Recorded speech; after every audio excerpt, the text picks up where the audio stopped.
नमस्कार मंडळी, good morning, शुभ सकाळ. कशा आहात सर्वजण? मस्त मजेत ना? मजेतच राहा. तर स्वागत आहे आज आपलं आणखीन एका नवीन व्हिडिओमध्ये. तर आता लग्न पूजा सगळं झालं, मांडव काढायची वेळ आहे आज. तर इथं चालली नवरीची बोळवण आहे पहिली, तर त्याची तयारी. तिथं ओटी वगैरे भरून ठेवली आहे. आणि आमच्याकडं नाही अशा डाळीच्या पिठाच्या थापवड्या देतात, त्याच्यात चपात्या आहेत. आणि पहिलं बोळवणला हेच असतं. कालच्या रात्री पूजाला जिलेबी होती, तेवढी उरली आहे. आणि आता इथं नवरी बसली आहे पीस घेऊन, आणि याच्यात ओटी भरायची तिची. आणि मग एकदा ओटी भरली की मग ते जायला तयार. आणि ते आईने तिकडं मग तिचा शिदा वगैरे ते पण तयार केलेलं आहे. काय काय काय काय द्यायचंय ते. ही माझी सगळ्यात मोठी चुलती, आम्ही तिला बाई म्हणतो. तीच भरती तिची ओटी. आणि ओटी भरून मग गेली की मग 5-6 दिवस राहतं पहिल्या बोळवणीत. तसं तिला ठेवलंच होतं 5-6 दिवस. मग काय. आणि एकदा ओटी भरली की मग मागं वळून नाही पाहायचं. त्याच्यामुळे मग सगळं अगोदर आवरलं आम्ही सकाळी. आता काहीतरी 9, 9:30, 10 वाजले होते. लवकरच आवरलं होतं. आणि आम्हाला पण जायचंय, पण बघू आता कधी जातोय काय माहिती.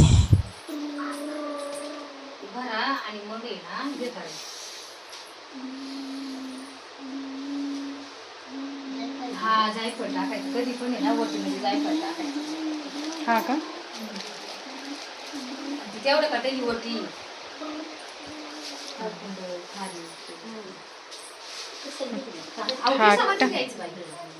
साडी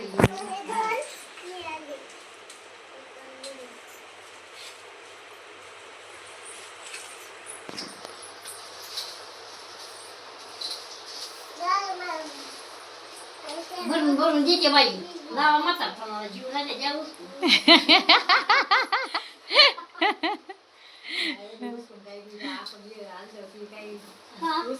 काय सांगायची बाई उचलून काय सुना चांगल्या निघाल्या तर लेक चांगले नाही असं असतं. आत्या बरोबर आहे का नाही माझं? हा सुना चांगला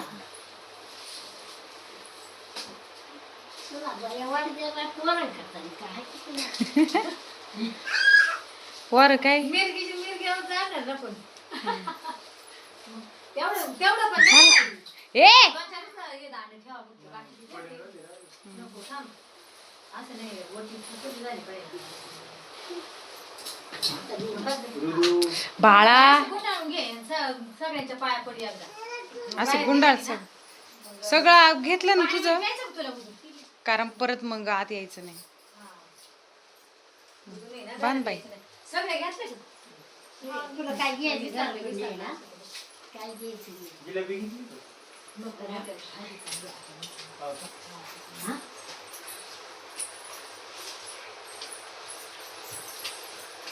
तू राहणार का त्याच्या पण पाया तुम्हाला कोणत्या हा गावात का?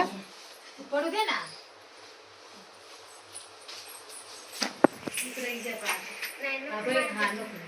बहिणी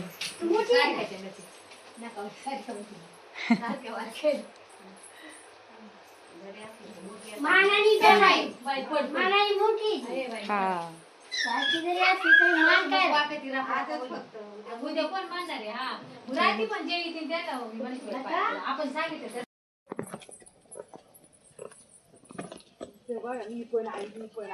एवढी मोठी बॅग हिला उचलणार. हा मग चाकावतं ना, चाकावतं ठेव इथं.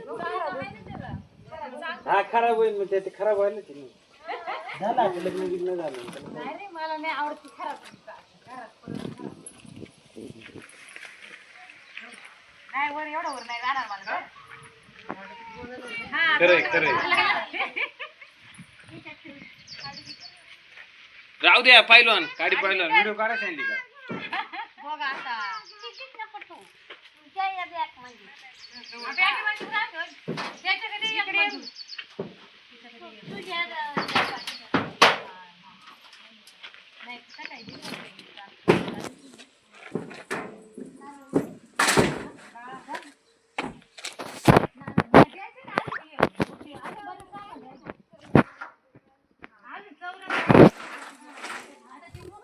आता नवरीबाईला वाटं लावलं की मग घरातली म्हटलं सगळं जो पसारा आहे ना तो सगळा आवरूयात. म्हणून मी अजून आंघोळ नाही केलीये. सकाळी सकाळी म्हटलं जाऊ दे, काल आणि 2-3 दिवसाची जरा रव राहतीच. म्हटलं यांना पहिलं वाटं लावलं की मग आपलं मोकळं झालं. सकाळी सकाळी यांचं स्वयंपाक वगैरे होतं बरंच काय काय. तेव्हा आणि तिला मी सांगत होते, आज होतं शुक्रवार, तिला जेव्हा पहिली बोलवण होती तेव्हा मग ती मला म्हणत होती की तुम्ही कधी जाणार आहे, परत कधी येणार आहे. तर तिला म्हटलं बघू, उद्या जायचंय. ऋतूच्या क्लासमुळे जायचंय, तसं काही नाही, नाहीतर मग परत यायचंच आहे. तिला म्हटलं मग येऊ परत, त्याचे क्लास जेव्हा संपतील तेव्हा येईल परत. मग म्हटलं जाऊ जरा कुठं तर फिरायला, तसं तुम्हाला समजेनच व्हिडिओमध्ये. तर बघू आता कधी क्लास संपतात वगैरे असं. आणि तिला सांगत होते की उद्या शनी अमावस्या आहे, लई बाहेर वगैरे जाऊ नको, फिरू नको, कारण कसं नवीन लग्न झाले आणि हळदीचं अंग असताना म्हणून. आणि माझी चुलती मला म्हणत होती तुझ्या अजून आंघोळ नाही झाली का? म्हटलं हा, नको चव घालू माझी. करीन म्हटलं निवांत, काही एवढी घाई नाही मला. आणि मग नवरी गेल्यावरती घरातला सगळा पसारा वगैरे आवरला, दुपारी आराम केला जरा. आणि आराम म्हणण्यापेक्षा आता ना मला झोपच येत नाही. इकडं आलं तर काय होतं काय माहिती, जागा बदलती, सगळं शेड्यूल बिघडतं माझं पारणं. आणि खाणं पिणं पण टायमिंग वगैरे काही व्यवस्थित राहतच नाही, कधी खायचं प्यायचं असं, त्याच्यामुळं ना सगळं हे होतं. पण मग आम्ही ना शनिवारी जायचं होतं, पण आई म्हटली की नको, शनी अमावस्या आज जाऊ नका. मग रविवारी आम्ही निघालो, म्हणजे इथून माहेरून मी डायरेक्ट रविवारी निघाले घरी जायला. कारण ऋतूच्या क्लाससाठी सगळे म्हणतात तुझं पोर काय 10वी-12वीला का सारखा क्लास करते, पण कसं ना हे मेन असतं जरा लहानपणच त्यांचं क्लासचं. तर रविवारी आलो, खूप उशीर झाला होता आम्हाला. आपण निघायचं 5-5:30-6ला काय आम्ही आलो होतो उन्हामुळं. त्यामुळे डायरेक्ट चायनीज खायला आलो संध्याकाळी, कारण एवढ्या दिवसाचं घरात कसं साफसफाई वगैरे केली नव्हती, तर थोडंफार झटकलं आलं आम्ही. आणि मग 8 वाजता आम्ही चायनीज खायला आलो. इथं गावातच तुम्हाला माहिती चिली किंग आपल्या गल्लीच्या बाहेरच आहे. तर म्हटलं चला आज खाऊया चायनीज, रविवार पण आहे आणि मग खाऊन पण होईल म्हणून म्हटलं. आणि हे येणार होते हॉटेलवरूनच जेवण, म्हणून म्हटलं काय आम्ही तिघच होतो. आणि ऋतूला पण ते चिकन राईस खूप आवडतो, नूडल्स पण. मग पहिला आम्ही चिकन राईस खाला, नंतर हे नूडल्स घेतले. सैनी पण खाले बऱ्यापैकी, त्याला म्हणजे दोन्ही मुलांना चिकन वगैरे म्हणजे आवडतं, फिश तर खूप आवडतात. आता इथं नाही भेटत आहे आणि मला जास्त करता पण येत नाही ते, बघू कधीतरी करूयात एकदा. आणि आता उद्या आहे सोमवार, म्हटलं उद्या सकाळी मग ऋतूला मी पटकन क्लासला पाठवलं. आणि सकाळी सकाळी सगळ्यांची कपडे वगैरे, किचन भरपूर आवरला. कारण कसं आपल्याला पण, आणि 2 दिवसांनी नवरीला बोलवायचं आहे ना मला, दोघांना पण जेवायला आंबरसासाठी. तर तो पण व्हिडिओ येईलच उद्या तुम्हाला नक्की. आता इथून पुढे आपले रेग्युलर व्हिडिओ येत जातील तुम्हाला. तर व्हिडिओ आवडला तर लाईक, शेअर, सबस्क्राईब. भेटूया नवीन व्हिडिओमध्ये. Bye bye.